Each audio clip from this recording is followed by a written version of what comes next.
Okay, so to complete قلنا انه يعني ملي كيكون عندك مشكل في infantile يعني hemiplegia which means انه تيكون عندك واحد المشكل في left hemisphere if you want to say يعني كيكون عندك مشكل متعلق يعني بالمنطقه اللي ذكرنا اللي سميتها left hemisphere. وما دام ان عندك مشكل في left hemisphere كيقول لك بانها it will sustain in the first year of life يعني اللي غتكون عند الافكشن بوت يعني اللي كتكون عندها علاقه بالافكشن ديال لانجويج ديفلوبمنت ماشي غير في صغرك ولكن غتبقى معك حتى في الادلت كاباسيتي. اي بمعنى الانسان الا كان عنده infantile hemiplegia which means انه عنده شلل في منطقه الليفت هيمسفير اللي متكلفه باللغه تيقول لك انها راه كتاثر على لانجويج ديفلوبمنت وهذا بالضروري غادي ياثر لك حتى على الادلت هود ديالك يعني غتبقى مستمره معك لانها sustained يعني from the first year until you'll die يعني لان عندك مشكل في left hemisphere which is يعني very important area or you can say hemisphere. Of course كيقول لك بان the acquisition of single words is not delayed but the development of word combination is retarded. كيفاش غنفهموا هذه؟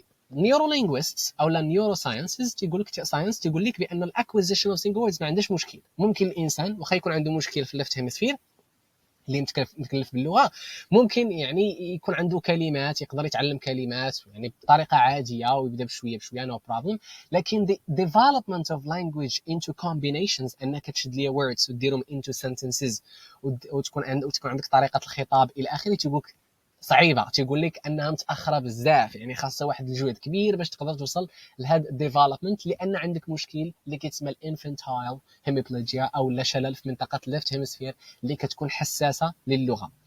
Even in adulthood, syntactic capacity أي بمعنى syntax النحو although adequate does not fully reach normal levels. هنا كيقول لك بأنه راه رغم ملي كتوصل لمرحلة adulthood راه واخا هكذاك راه تيكون عندك مشكل في السينتاكس كيكون عندك مشكل في النحو لأنك ما كتكونش عندك الكلمات يعني الجمل مزيانين. علاش؟ لأنك ما تقدرش توصل لذاك الليفل ديال الإنسان عادي الإنسان اللي هو يعني ما عنده حتى شي مشكل في left hemisphere. So ما تقدرش توصل لذاك normal level لأن عندك مشكل في left hemisphere يعني سواء ملي كنتي طفل او لا اكسيدون وانت adulthood. So هنا نقدروا نقولوا ان normal right hemisphere functions may also be affected, suggesting that the division of functions between the two hemispheres may be required because of the exceptional high demands of human cognitive functioning. كيفاش غنفهموا هذه؟